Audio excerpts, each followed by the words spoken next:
So welcome to you all. We'll start our session by dedicating it to His Divine Grace Bhaktivedanta Swami Prabhupada, the founder Acharya for ISKCON.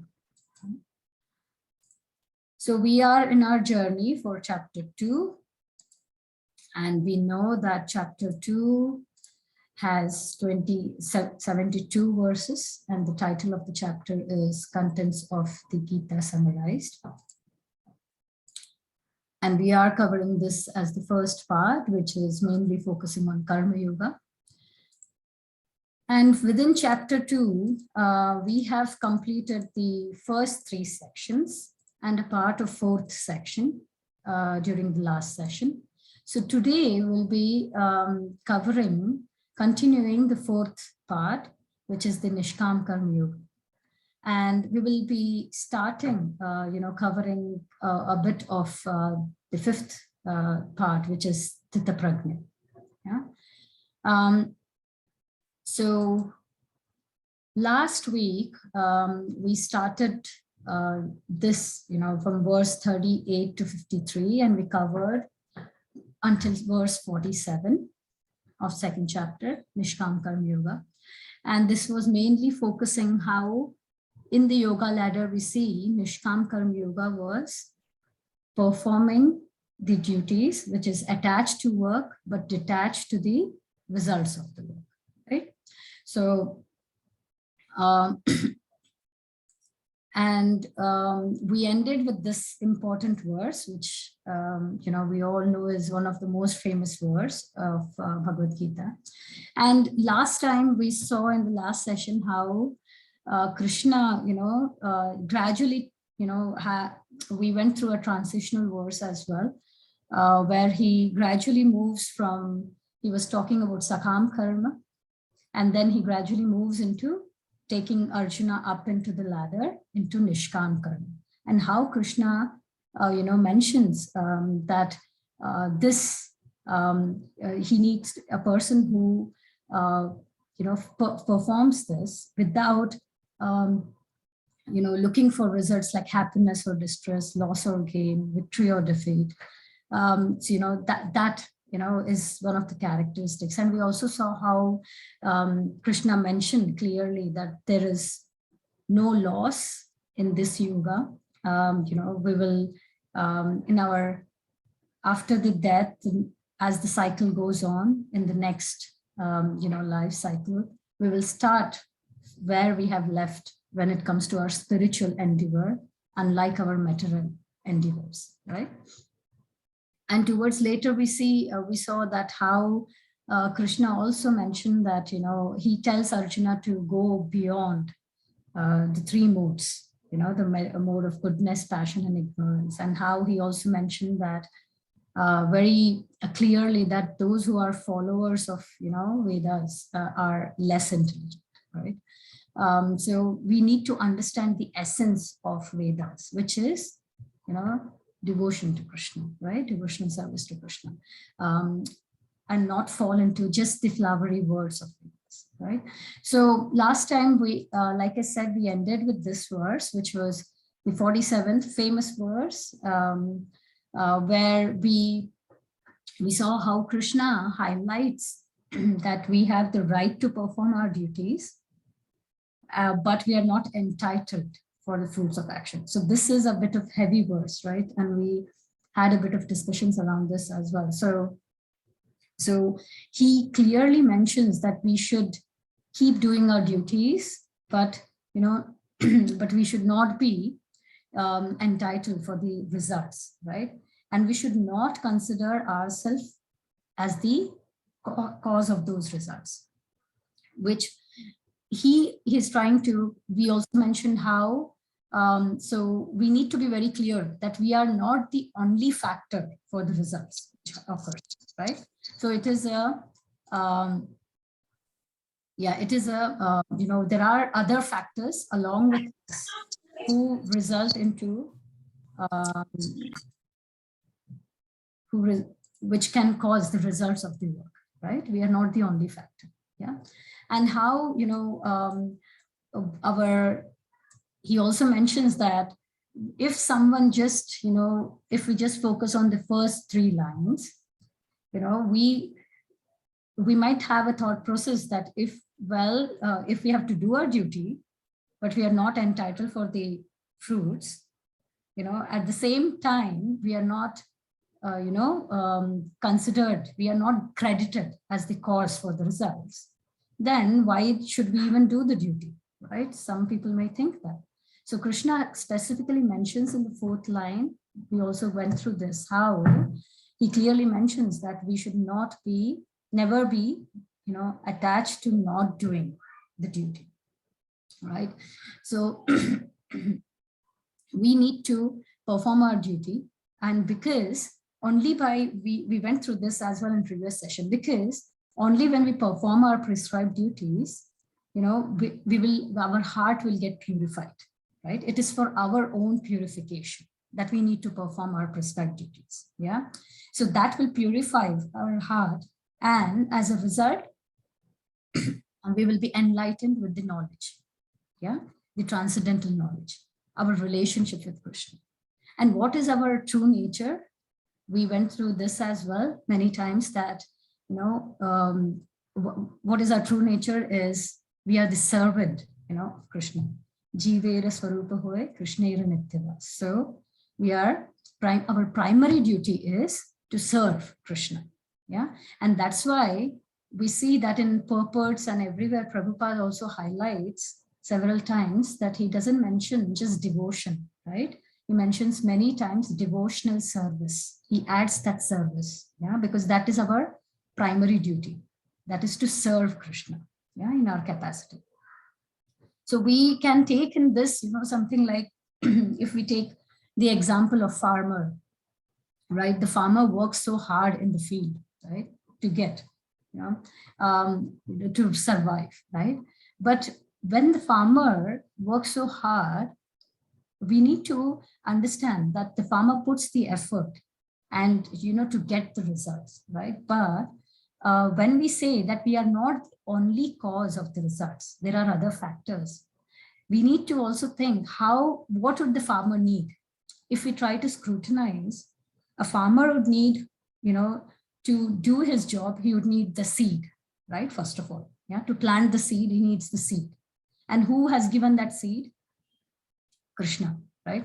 We haven't come up with something out of the box, than what is naturally available, right? We haven't, even our scientists haven't come up with a special species, right? So it is, everything is, so that natural thing, that which is the seed, it is coming to us from Krishna. Now, for this seed to grow, we would need rain and sunlight, right? Who is giving the rain and sunlight? Krishna, right? Yeah, we need the proper setup. Yeah, we need earth, right, to grow this, right? So just by what is actually the farmer doing? He's just planting the seed, right? But there are other factors which are, which are factors which ends up to get a result. The farmer cannot say it's him, right? So we need to have that. We need to clearly understand quite a lot of things. We discussed this in the 9 sessions as well. Quite a lot of times we see it's the same us, it's the same situation, but the results are different, right?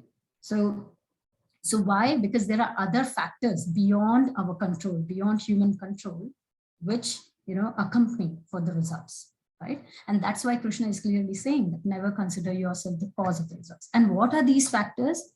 We will start getting to know that in the 3rd chapter.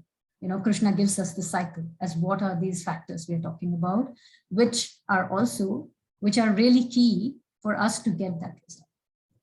Okay. So I just wanted to touch on this because just to have the continuity today for the session. So what was the conclusion? So we need to continue what we are doing. So do your best and let Krishna do the rest. Yeah, we need to do, we cannot prefer inaction, and Krishna has clearly mentioned that. So we need to continually perform our duties, Yeah, we need to do it, but leave the, rest, the results up to Krishna. Yeah, this should be our attitude. Yeah. Okay, so today we will start with this verse, and we are continuing the section of this Nishkam Karma Yoga, right? So today we'll see that Krishna is giving, more insight on Nishkam Karma. Yeah. So, so the first shloka for today is Yogastaha Kuru Karmani Sangam Tyatva Dhananjaya Siddhi Asiddhi Ho Samo Bhutva Samatvam Yoga Uchyate. So, Biswaji, will you be able to read the English translation? Sure. Hare Krishna. So, perform your duty equipped, O Arjuna, abandoning all attachment to success or failure.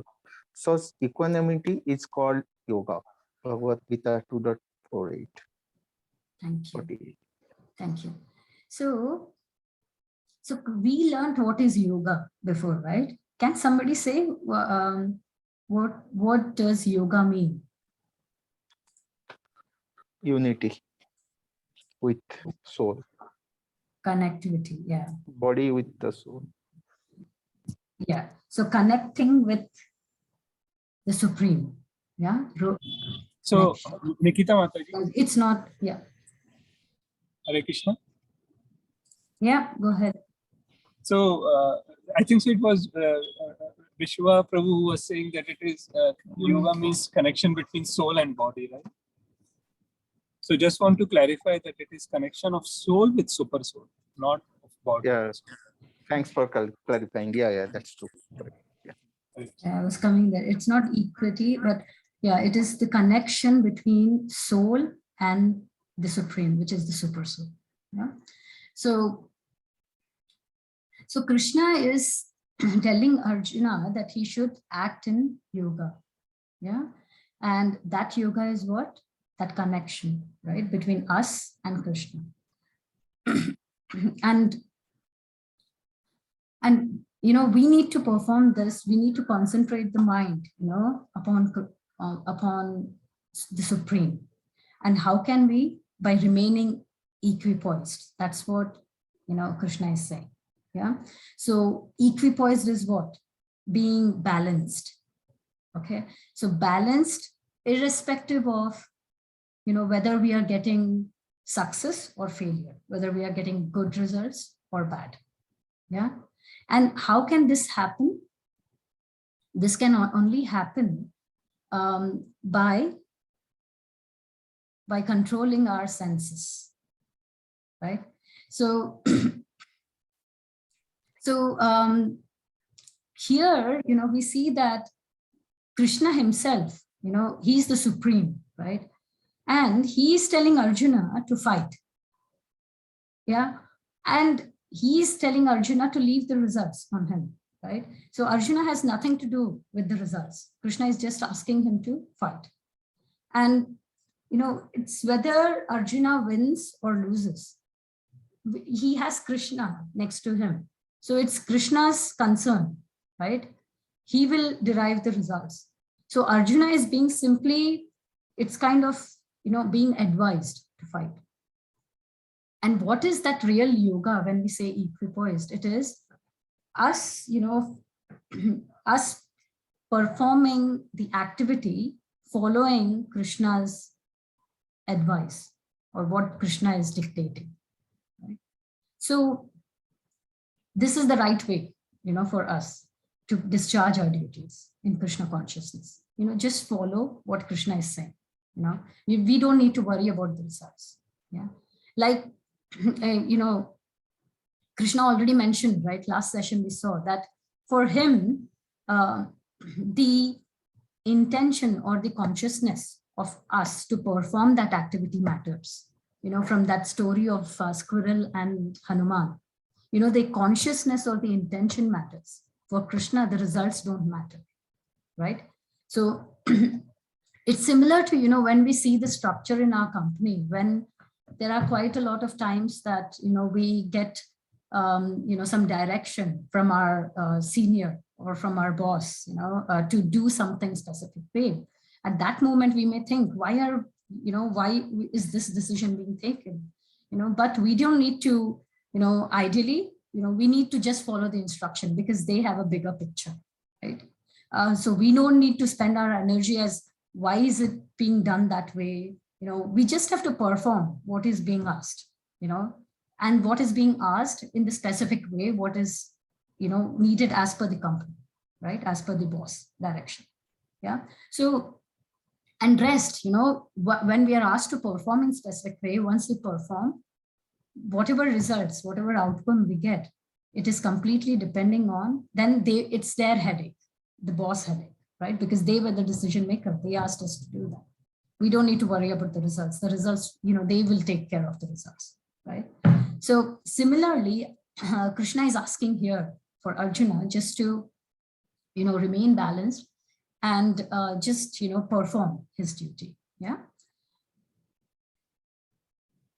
So further down, this is a very important verse, and we'll see it, how it connects in 3rd chapter, how Arjuna ends up being confused with this verse. But for now, we'll go with the flow of this. So it says, Durena hi avaram karma buddhi yoga dhananjaya buddhau sharanam anvicha kripanaha phalahetavaha.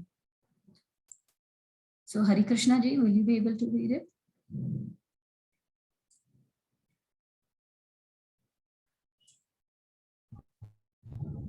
Hare Krishna. O Dhananjaya, keep all abominable activities for distance by devotional service, and in that consciousness surrender unto the Lord. Those who want to enjoy the fruits of their work are lizards. Thank you. So Krishna is clearly saying is, Durena hi avaram karma. Avaram karma is abominable activities. Yeah, he's asking Arjuna to keep them away, to be away from these abominable activities. Yeah, and how can he keep them away? By just performing the devotional service. Yeah, by buddhi yoga dhananjaya. Yeah, by that buddhi yoga, by that intelligence, he needs to keep away by not performing such abominable activities. Yeah, and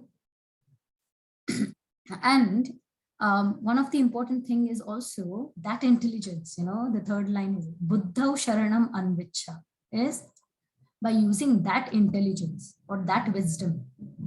Yeah, in such consciousness, sharanam anvicha. So Krishna is saying just surrender. Yeah, surrender unto Krishna. And then kripanaha phalahetava. We learned, what is kripana or is brahmana, right, before. So Krishna is asking Arjuna not to be a kripana.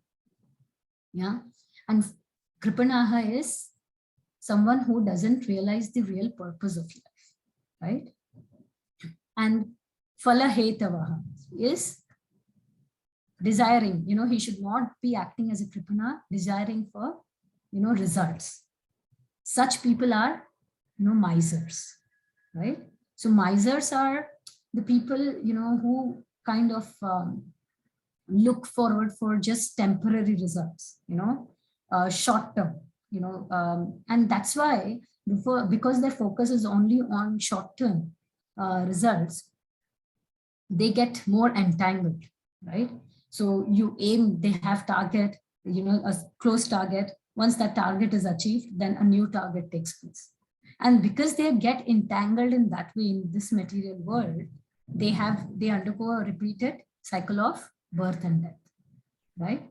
So they don't spend time like, they are not brahmanas. Brahmanas are the one who have the real knowledge that we are not this body, we are the soul. And our key, aim is to connect, with Supreme by performing this devotional service. Yeah, the relationship between the soul and the super soul, that awareness along with this material nature is a Brahman. Okay, so overall, Krishna is asking him in the prior verse to remain equipoised, which is balanced, and in this verse, he is asking him to keep all the bad activities, sinful activities, abominable activities, away by what? By performing that intelligence, that devotional service. Yeah. So when we see this, think big, get big, right? This is the kind of sutra for today's world, right? So everyone is in a race, right? So so it's like I will win or you will win, right? So we need to understand that even when we win, what happens? We remain as is, right? We are humans, we remain as is. And we will undergo the same challenges again in due course. So temporarily, maybe you win and you're ahead of somebody in that race. But in due course, you'll see somebody else getting ahead into something else from us, right? It is a constant, cycle. It's like a rat race, right? At the end, we are in the race, but what happens? We remain as rats. Yeah, we are not changing, right? So, so this is a very nice saying from one of famous spiritual teachers, that his name is Chaitanya Charan Prabhuji. So in his lecture, he mentions very nicely that for us, our attitude should be that instead of having infinite longings, we should have longing for infinite, right? We have infinite desires, right? So what he's saying, rather than having that, we should be longing for infinite. And what is infinite? That's supreme, right? Our permanent relationship, to get rid of this cycle of birth and death. Yeah. And we learned how even other heavenly planets like Swarga and everything, even the cycle of birth exists, even in those higher planets. Yeah. It's only Krishna's supreme abode, yeah, which is Golok Vrindavan or Vaikuntha, where this cycle of birth and death does not exist. Yeah. So and today we'll see how we can, how we can channelize our consciousness, into spiritual thought process rather than material thought process. And what does that both leads us to in due course. Yeah. So what is the real expertise? So this is what Krishna says, that buddhi yukto jahatiha ubhe sukrita dushkrate tasmat yogaya yukchasva yogaha karma sukaushalam. So Jyotiji, will you be able to read this?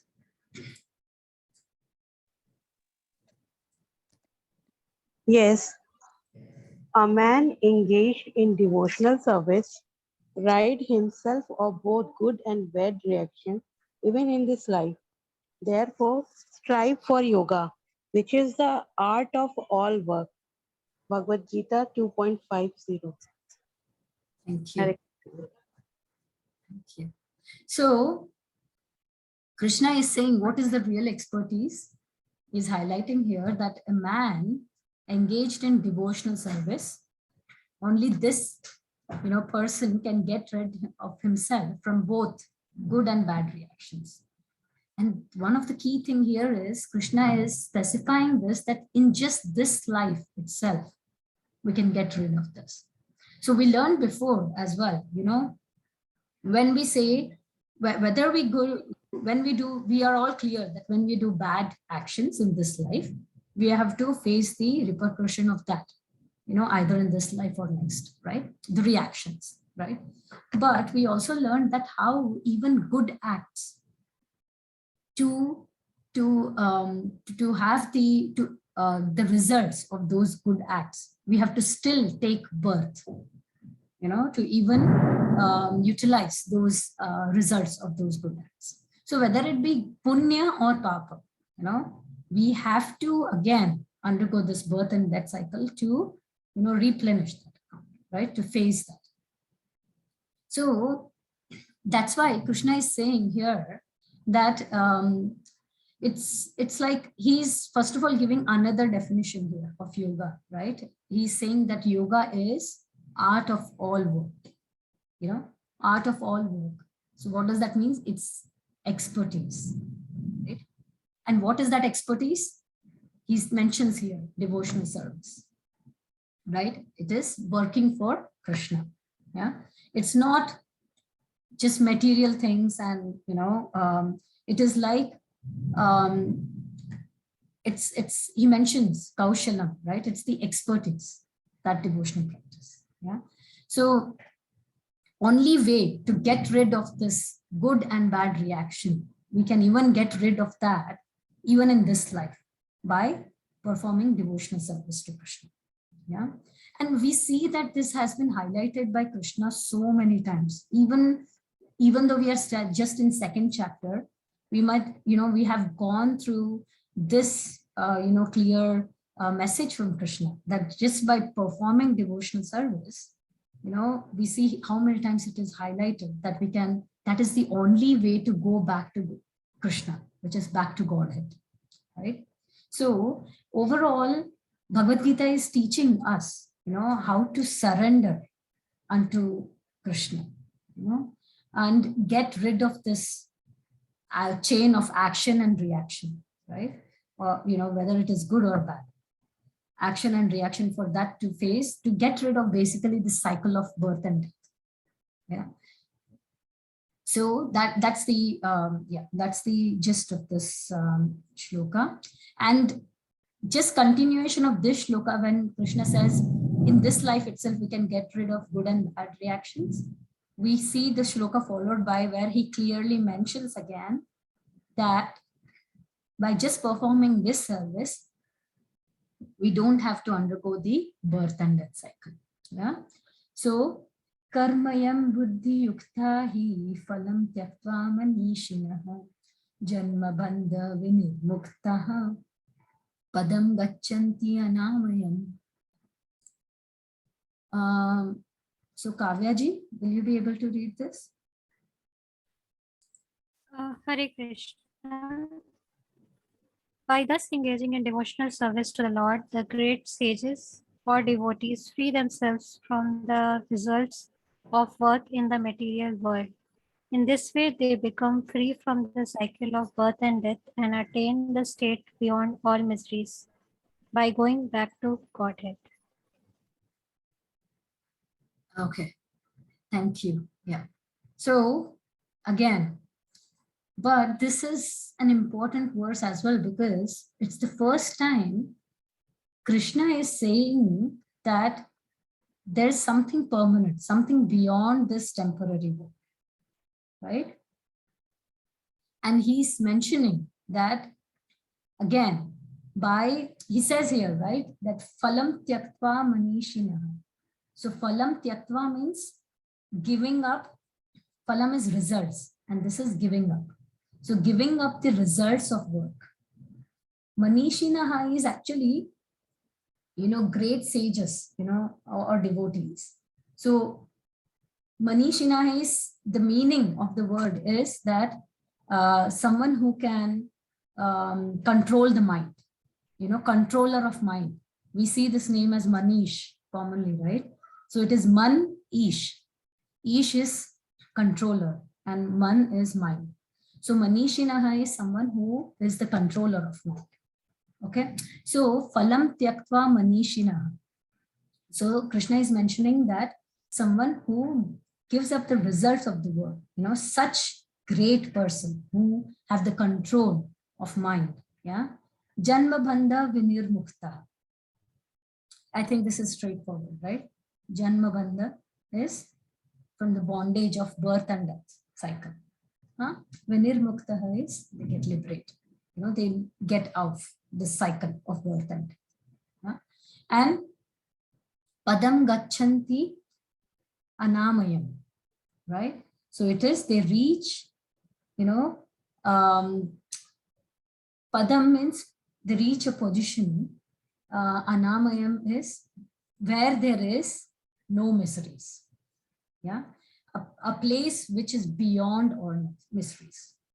Yeah, all kunthas. So like we learned before. So what is Vaikuntha? Why we say that let's go, we need to target to go back to Vaikuntha. So Kunta is miseries. Kunta meaning. Vaikuntha means a place where there is no misery. That way it's called as Vaikuntha. Yeah. So this is what is Krishna mentioning. Just by performing this devotional service, yeah, we will get beyond this cycle of birth and death in this temporary world, right? And go where? Go back to Godhead, which is Vaikuntha. Yeah. So, and this is actually very beautifully also mentioned in one of the Bhagavatam verses as how devotional service, that we mention here the padam, the position we saw in this, padam gachanti, right? So we see this in a Bhagavatam verse. The verses, this is from Bhagavatam 10th canto, 14th chapter, 58th verse. Yeah, we see Samashrita ye pada pallavaplavam mahat padam punya yasho murarihe bhavam buddhir vatsa padam param padam yad vipadam natesham. So for one who has accepted the boat of lotus feet of the Lord, who is the shelter of cosmic manifestation and is famous as Mukunda, or the giver of mukti, the ocean of material world is like the water contained in a calf's footprint.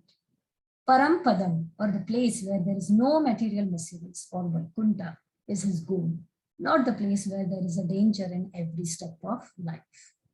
So this is very beautifully mentioned here, that we have always seen, in Bhagavad Gita also, so many places Krishna has mentioned that this material world is full, it's like a ocean full of miseries, right? So here Krishna is clearly, here in Bhagavatam it is clearly mentioned that this entire material ocean, which is beyond our reach, it will be reduced to the size of just a calf's hoof print. Do we know how much is the calf's hoof print? It's really small size, right? So this whole material ocean for devotees, it will be turning into just a hoof print of a calf, not even cow, a calf. Krishna will make it so small for his devotees so that they can easily cross this material ocean, and once they easily cross this, they will go back to Krishna. Yeah. So we see consistently how at every place Krishna is just asking, only thing he's asking is, our devotional service, love for him, right? And like I said, it is devotional service. So it should be active service, because Krishna does not support inactivity. Like in Karmanyavadhikarastha shloka, he clearly mentions that, he does not support inactivity. Yeah, we should perform devotional service rather than just performing devotions, right? Just having that, no, active service should be there. Yeah.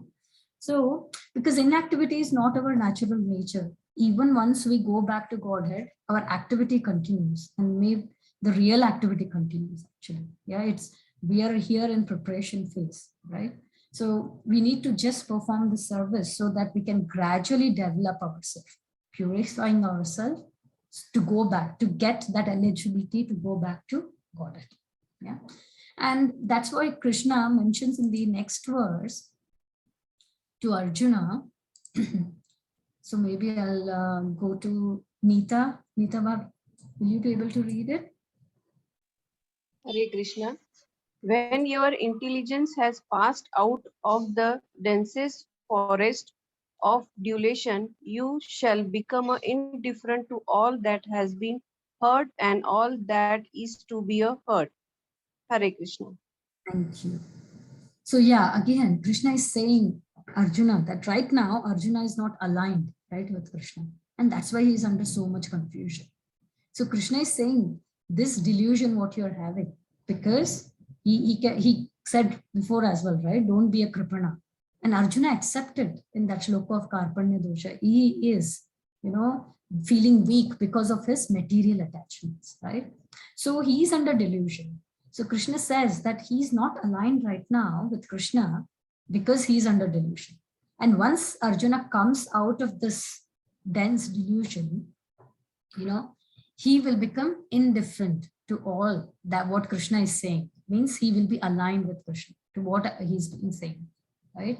So he's also mentioning that, you know, right now, like he mentioned before, that I think the next shloka we have, again, highlighting Vedas, right? So Krishna again, we saw in verse 42 and 43, that Krishna had mentioned, if you all remember, that it was like, you know, men of small knowledge are very much attached to the flowery words of Vedas, right? And by doing that, you know, they perform all the rituals. And by performing rituals, they go to higher planets, right? But at the end of the day, even when they go to higher planet, they have to undergo the cycle of birth and death, right? So they are people who follow Vedas, they don't remember the essence of Vedas, which we learned before. And Krishna is repeating that here again, highlighting for us, you know, to understand that when your mind is no longer disturbed by the flowery language of the Vedas, and when it remains fixed in trance of self-realization, then you will attain the divine consciousness, right? So it is in similar lines with what we learned last time, right? We have so many Brahmanas today, right, who say, perform this ritual, you will get, you know, opulence with regards to, you know, maybe property. Perform this ritual, you will get better family. So there are so many, you know, we see, you know, and they are per Vedas, right? So we do this and that, you know, we will get the benefit, yeah, but it will not give us the, you know, but these are temporary. We should remember that, right? So just by getting attracted with these words, we know the cycle, what happens, right? So Krishna highlights again and again. He highlighted Arjuna last week, I think it was 2.45 shloka, where he highlighted Arjuna to go beyond, you know, go beyond the Vedas and get into self-realization platform, you know, and that's what he is highlighting here as well, yeah, to be, you know, to no longer just focus on flowery words of the Vedas, yeah, and and attain that divine consciousness. How? By self-realization. And what is self-realization? It's basically, you know, for us to understand the, you know, about soul, super soul, and this material nature. You know, what is the connection between these three? Yeah, and our constitutional position.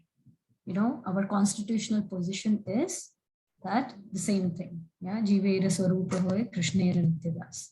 So we are eternal. Our primary duty is to serve Krishna. So we are eternally servants of Krishna. Yeah. So with that said, so far what we have done is we saw how Krishna mentions that, you know, even in this life, if we perform devotional service, we'll get rid of both good and bad reactions. I've given here, you know, we have given here the example of a cashier, you know, a cashier in a bank. We will learn a bit more about this in the 4th chapter clearly as well. But, you know, what is the job of a cashier in the bank?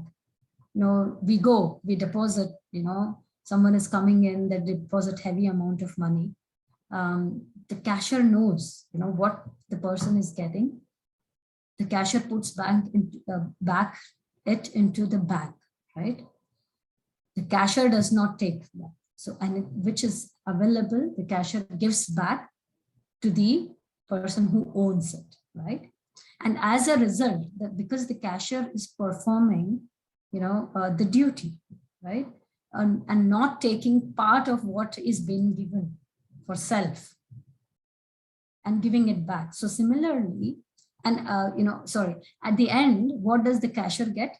The cashier gets the reward as a salary, right? Because performing that selfless thing.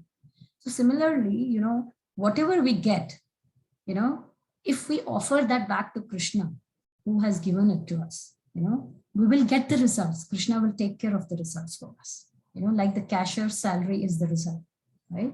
So we'll get the result. So similarly, yeah, we also learned that there will be no birth and death cycle. Yeah.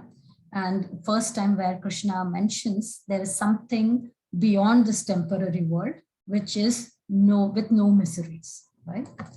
And then in difference to Vedas, so he asks Arjuna that if the intelligence is fixed, we are self-realized, you shall become neutral to all what is mentioned.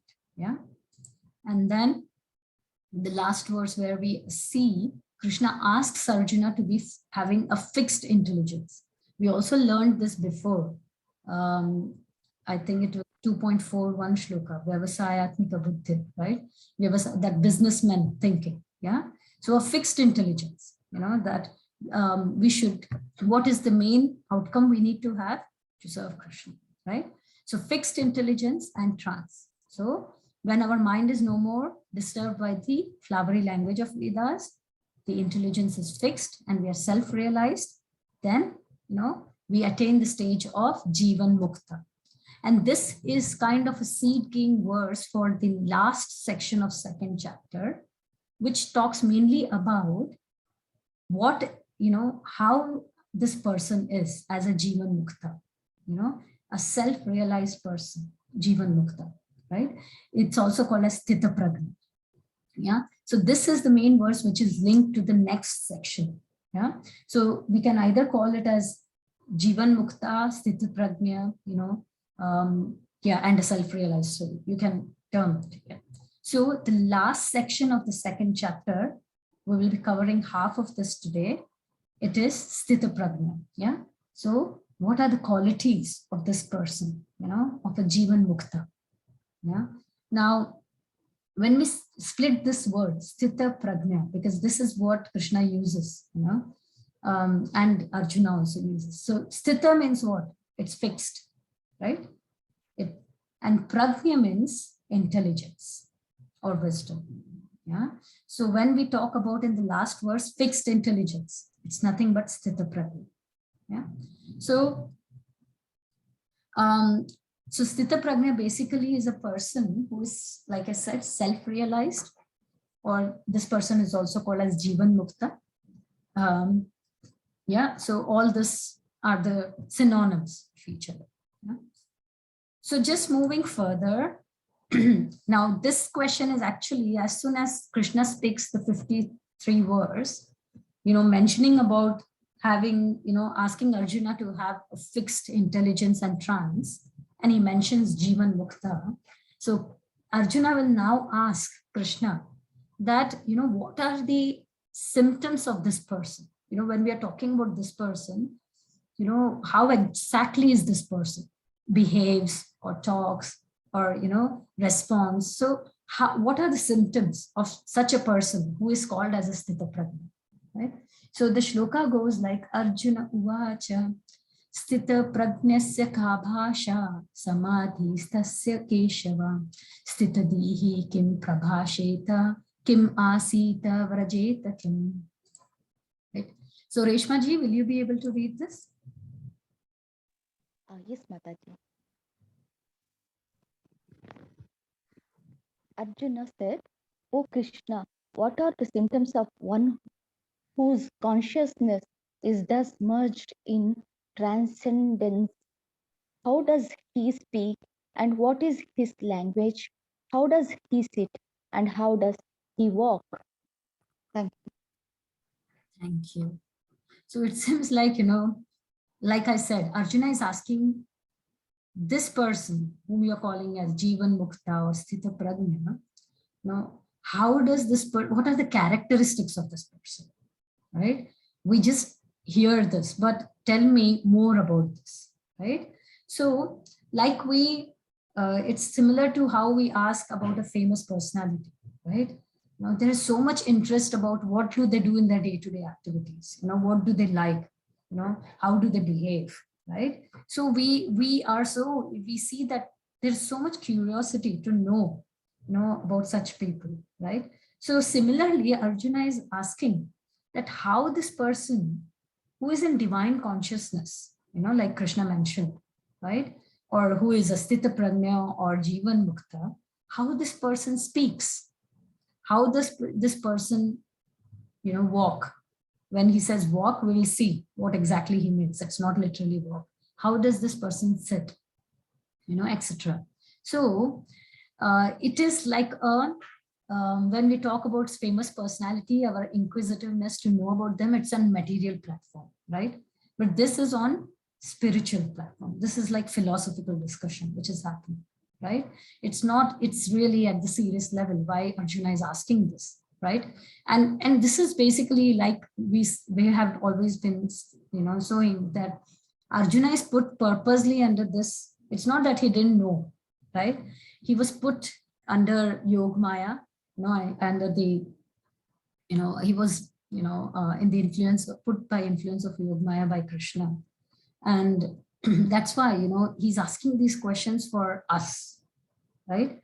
So for us to have a deeper understanding, of what it means, rather than just taking it literally, like how does he speak? How does he sit? It's not the literal meaning, right? So it has more depth into it. So Arjuna is asking basically the characteristics of such people so that it is easier for us to follow and adapt that, right?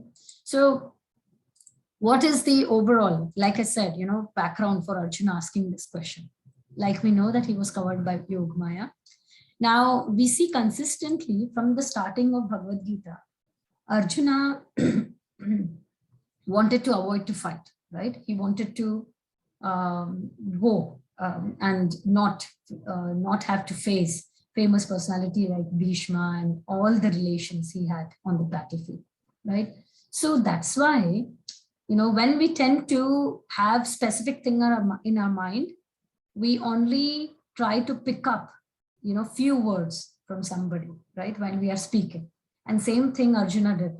So, which is why he was particularly focusing on certain lines of Krishna, certain statements of Krishna, which seemed to be aligned with his thought of to avoid to fight. Like we saw, Durena hi avaram karma. Today we saw this shloka, right? Where Krishna mentions that, get rid of avaram karma, which are abominable activities, right? Now, of course, the thought process behind avaram karma for Krishna is different to Arjuna, right? So Krishna is saying, when Arjuna, we saw that if Arjuna runs away from his performing his duty, which is fighting, then that would be sinful. That would be an avaram karma. But for Arjuna, he's thinking that fighting itself is an avaram karma, which is an abominable act, right? And we'll see this, like I said in 3rd chapter, why this was a confusion for Arjuna. And he also says the samadha vachala buddhi. So use your intelligence, right? Equipoised, right? But Arjuna is only focusing on 1 or 2 lines spoken by Krishna all this while. He's forgetting the other lines where Krishna directly told him that specifically to fight, right? And we have these verses here, which we did. In the these were the transitional verses, from Sakam Karma to Nishkam Karma, right? So where Krishna says that you have to, perform your duty, get up and fight, right? Krishna highlights that. So Arjuna is asking this Sthita Prajna, with this thought process that, how this person looks, to look if he can still avoid the fight, or if, versus to what Krishna is trying to say, right? So, and this is the split of that same shloka to make it easier for us to follow. So Arjuna's question about Sthita Prajna. So ka bhasha. So ka bhasha. Bhasha means description of the characteristics, right? So what does that mean? Ka bhasha means what are the general symptoms of this person who is called as a Sthita Prajna, right? What are the general symptoms of such a person? Yeah, and we see that to make it easy, we have highlighted where in 2nd chapter, this will be following verses, Krishna has highlighted the answers, yeah, for Arjuna. Yeah. So when Arjuna asks about what are his general symptoms, Krishna answers that in the next verse, which we'll be covering today. Then comes Kim Prabhasheta. This was the other thing in the shloka. Prabhasheta means how does he speak? Now, it does not literally mean how do they speak, but it is more grave, like I said. So how does this person, come out, speaking when this person receives, either praise or a blame, affection or hatredness? How do they react, right, to the dualities of the world, right? That is what speak means. Yeah, how do they react?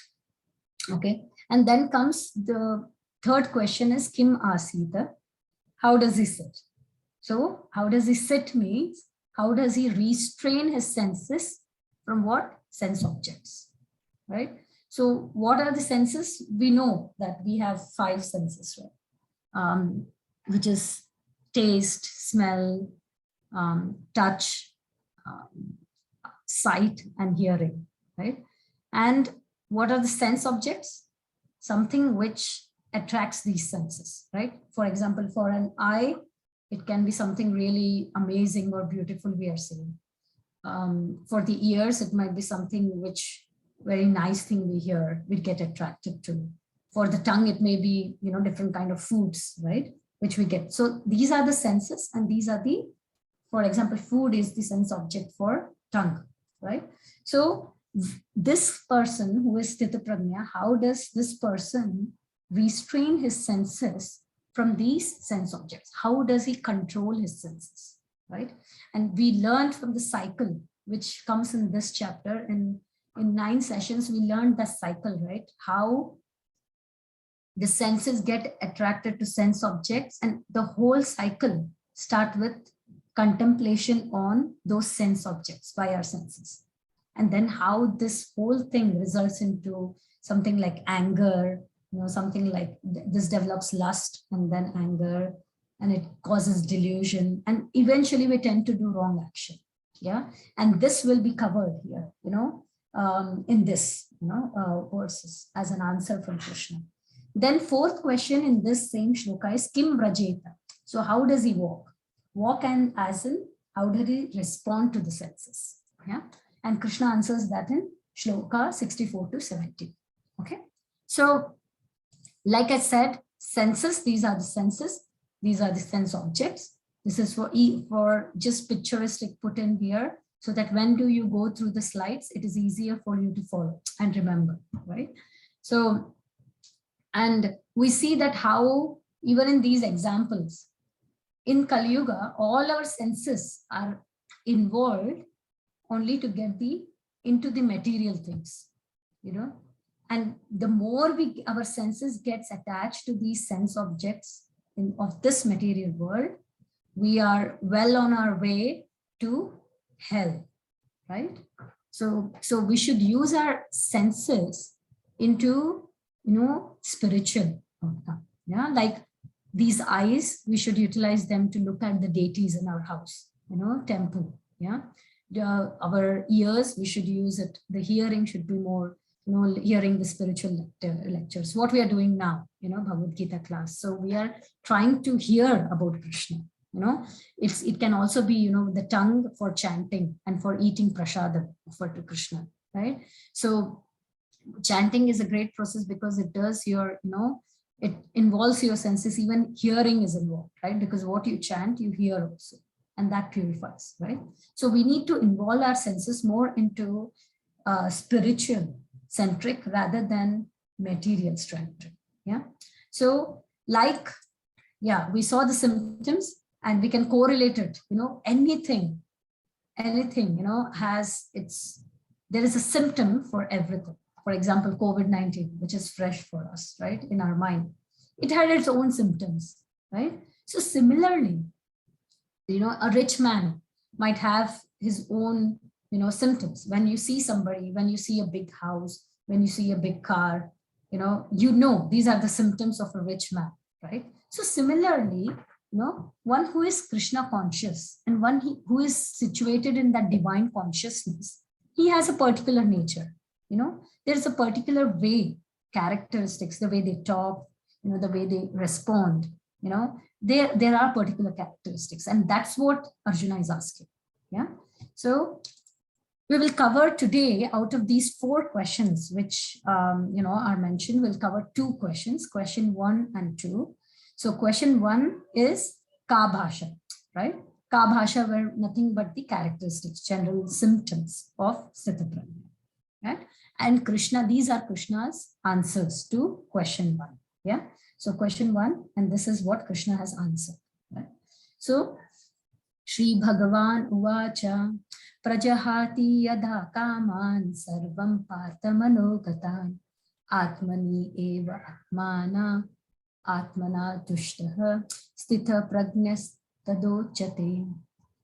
So I think we finished the cycle. So Biswaji, will you be able to read this? Sure. Yeah. The Supreme Personality of Godhead said, O Partha, when a man gives up all varieties of desire for sense gratifications which arise from mental connotations, and when his mind, thus purified, finds satisfaction in the self alone, then he is said to be in pure transcendental consciousness. Bhagavad Gita 2.55. Thank Hare you. Krishna. So symptoms, right? Now Krishna is highlighting 2 symptoms here. Which are those 2 symptoms? One is that this person, Sthitaprajna, is free from desires, material desires, right? Desires for sense gratification means material desires. And the second symptom Krishna is mentioning here is he is satisfied in self alone. That means that he realizes himself as a soul, and and he knows, he's self-realized, so he knows his constitutional position, that is to serve Krishna, right? So here we have given a picture of of Bhakti Vinod Thakur. Yeah. So for those who don't know, so Prabhupada's spiritual master was Bhakti Siddhanta Saraswati Thakur. Now, Bhakti Siddhanta Saraswati Thakur's spiritual master and father is Bhakti Vinod Thakur. Right?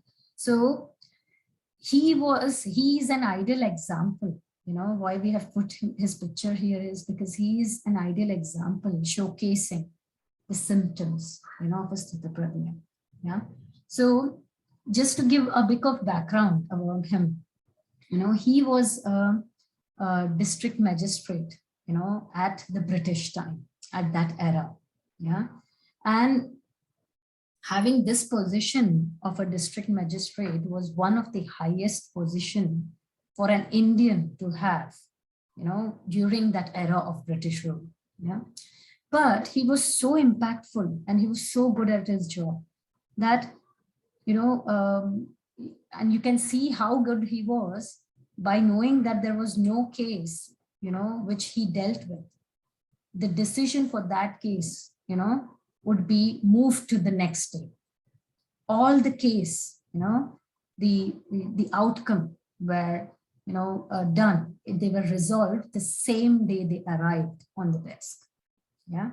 So he was so good at his job and he was really recognized by the British government as well.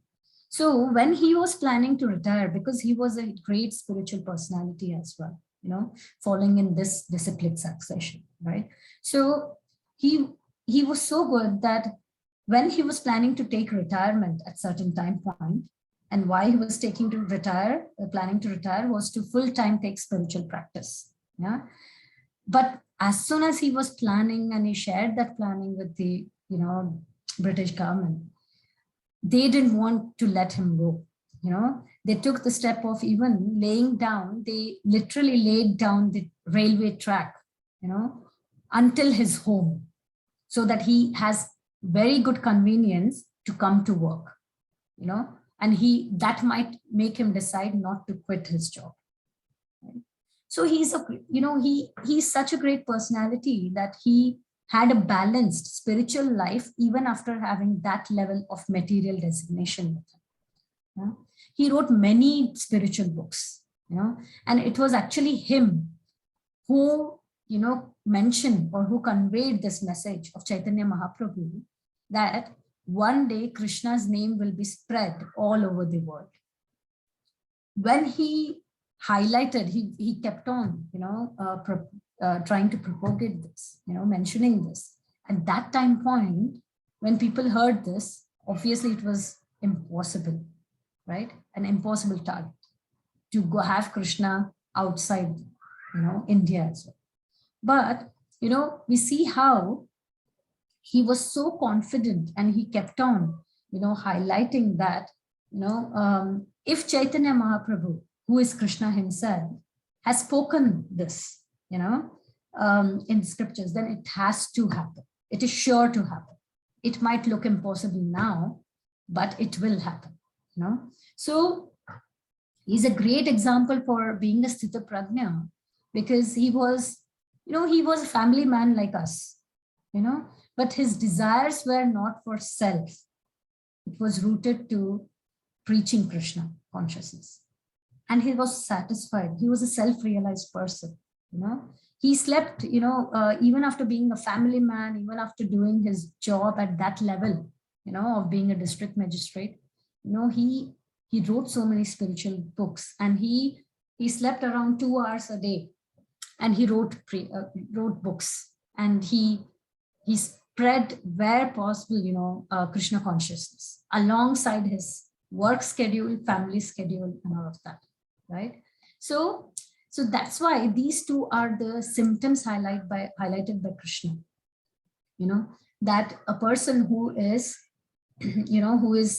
who gives up the desire for sense gratification and who is satisfied in self alone. Yeah, satisfied in self alone, we have to be very clear. It means that he realizes that his self own is nothing but the soul, and the connection of soul with super soul. We need understanding the constitutional position that the primary duty of the soul is to serve, super soul. Yeah, and being content in self and feeling satisfied. Yeah? So we just went through in the prior slide that the sense objects and the senses, right? How we get attracted so much into this material world.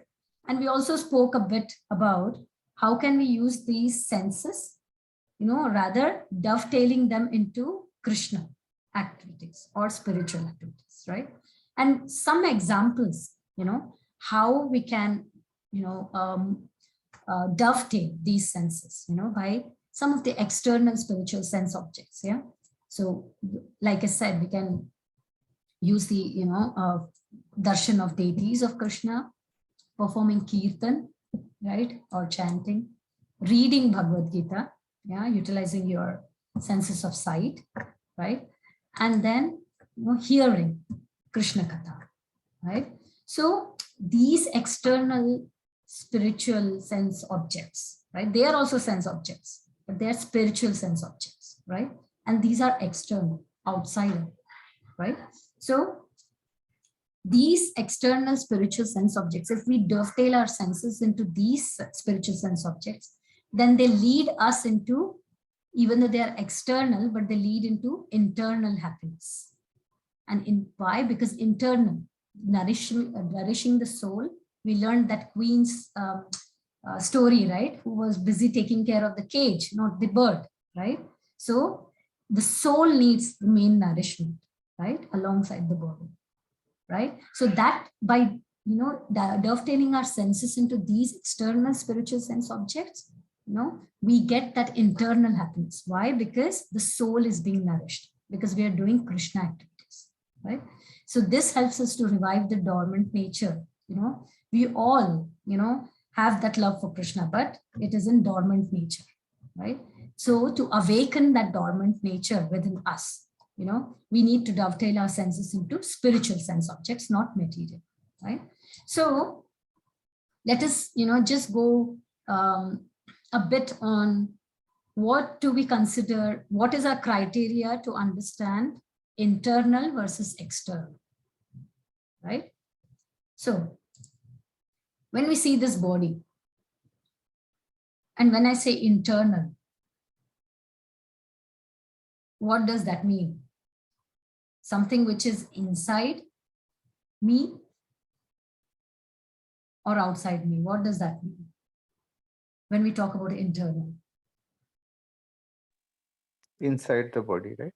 Right. So when we say internal, it is like whatever is inside us, right? That is how we think, right? Generally. Yeah.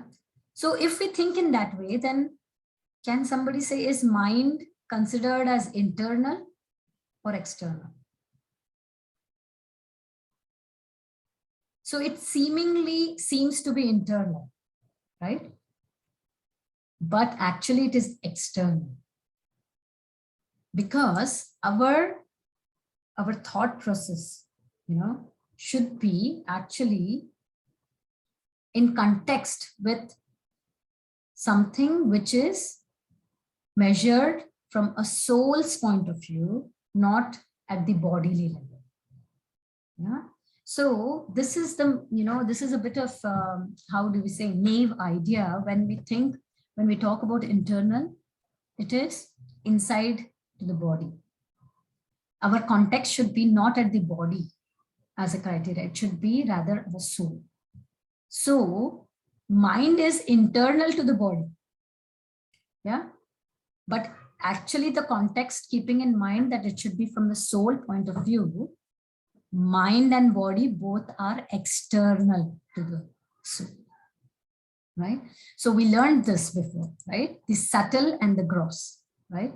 So we saw that soul, for soul, both mind and body are external, right? And we saw how we divided this into gross elements and subtle elements, if you remember. So body, gross was earth, water, fire, air, ether. And then subtle elements were mind, intelligence, and ego. So anything mental, is not spiritual.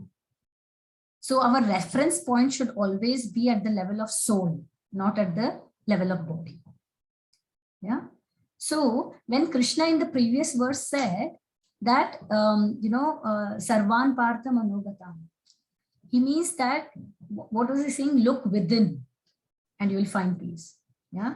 So he's talking about being internal at spiritual level. Yeah. Not at material level. Right. And we'll see this a bit more. So this is important. So, and this is almost, we just have, I think, 1 or 2 more slides to go. So it's important for us to understand that there are 3 levels of existence. Yeah. So first is at the gross level. Yeah. So which is our senses. Yeah. They are at a gross level, right? We want to enjoy, right? At self level, it is fully gross, right? We are sense gratification, desires, right? So higher than this level is subtle level, right? Yeah. Higher in consciousness of senses is mind, right? It is subtle, right? Higher to mind is the soul level, right? And soul is at spiritual level, right? So can somebody tell me what is the symptom of a soul?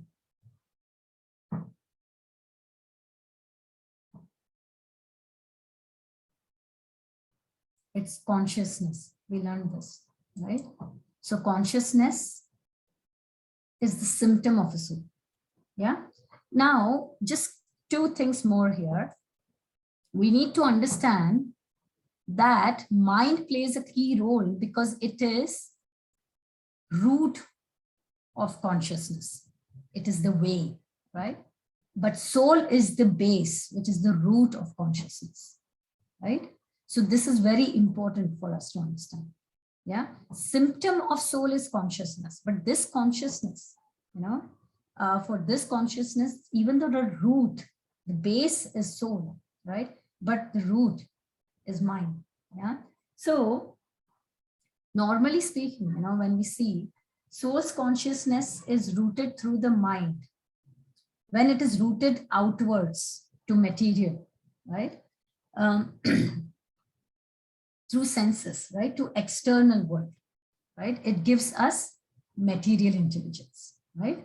When that consciousness, the mind roots it to external world, right? Which is material world, it gives us material intelligence, right? Through that material intelligence, again, that whole desires thing, everything. So the mind gets polluted. We have uncontrolled desires and senses, right? So this will lead us to what? At the end, the end result is it takes us to the birth and death cycle of the material. But the same, when we direct our mind or our thoughts, inwards, right, towards the soul, towards the spiritual level, then we get happiness, the real happiness. Because inwards means we are trying to connect the soul with the super soul, right? So practically what happens, that when we are rooting the mind or our thoughts inwards, through connecting the soul to the super soul through the three main things, that is guru, sadhu, and shastra, by a spiritual master, by devotees association, and by scriptures, right? When we root this mind in words, in thoughts and words, to the real, which is the real purpose of our life, this gives what? Transcendental intelligence, right? And this purifies the mind and senses. And what is the end result if we root this inwards at soul level? End result is we go back to Golok. Okay, back to Krishna. Yeah. And why are we talking about this? Is because a Sthita Prajna person, rejects everything external. External pleasures. They are situated self, within the self. They are happy. They feel blissful.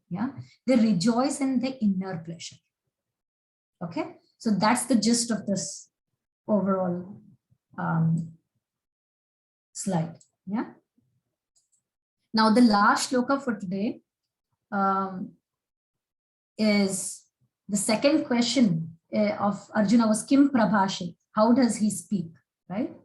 Dukheshva anudvikna manaha sukheshu vigatasparaha vitaraga bhaya krodaha stitadir munir uchyate. One who is not disturbed in mind, even amidst the threefold miseries, all elated when there is happiness, and who is free from attachment, fear, and anger, is called a sage of steady mind, right? So, when we talk about miseries, right, we have given the picture of Prabhupada here, right? So a Krishna conscious person is not disturbed by these threefold miseries, right? He accepts, there is a thought process, right? When the person undergoes misery, they take it as mercy of Krishna, thinking that, they were actually, they actually deserved more trouble, due to their past karma, misdeeds, but the miseries which Krishna has been so merciful that by the grace of Krishna, these misery which he's suffering is minimized to the lowest. It's like we were supposed to face an accident and we just get a scratch, right? That's the thought process of a Krishna conscious person, that I actually deserved a lot, much more than this, but I'm, due to mercy of Krishna, I'm getting just little bit of it, right?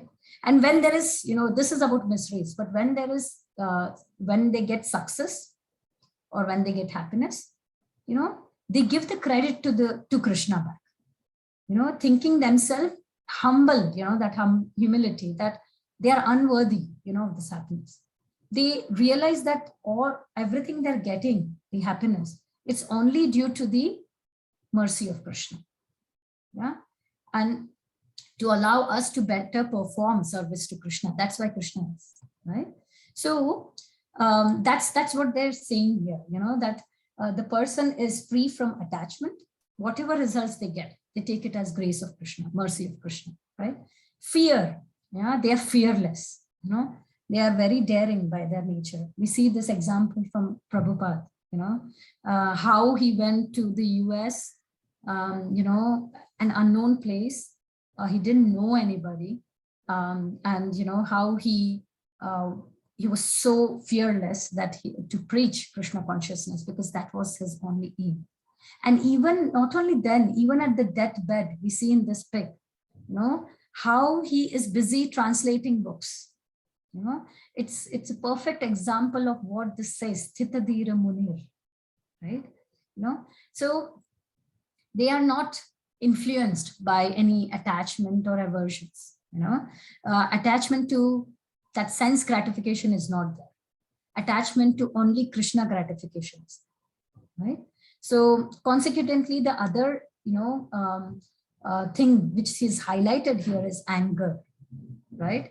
So whether it is, you know, they are not at all angry, even at the attempts when they are unsuccessful, whether success or no success. Krishna conscious person are always determined, you know, to dovetail the activities of Krishna. Yeah. So with that said, in the purport of 54th shloka, Prabhupada has also highlighted, you know, this one key important characteristics, that most important is how the man in Krishna consciousness speaks. For speech is the most important quality of any man. You know, this is the most important characteristics he has highlighted, right? And followed by this, he has also mentioned very nicely that it is said that a fool is undiscovered as long as he does not speak. And certainly a well-dressed fool cannot be identified unless he speaks. But as soon as he speaks, he reveals himself afterwards. Yeah. So he is highlighting a well-dressed, right? Which is more or less in today's world we see, right? People may look very smart, very intellectual, they showcase their knowledge, you know, but as soon as they try to speak, we realize that they don't realize the true identity of themselves as a soul. It's all on the bodily platform. Yeah. So that's why Prabhupada says here that as soon as they speak, you will know that they are fools. Why? Why are they called fools? Because their objective, their aim, their focus is only on material attachments, not on Krishna, spiritual. Yeah. So the immediate symptom, vice versa of this, of a Krishna conscious person, is that they speak only about Krishna and the matters relating to him. You know? And that is the key character of a Krishna conscious person. Yeah. So this is the last slide for today, which is, you know, what do we see here? Does anyone know who is this?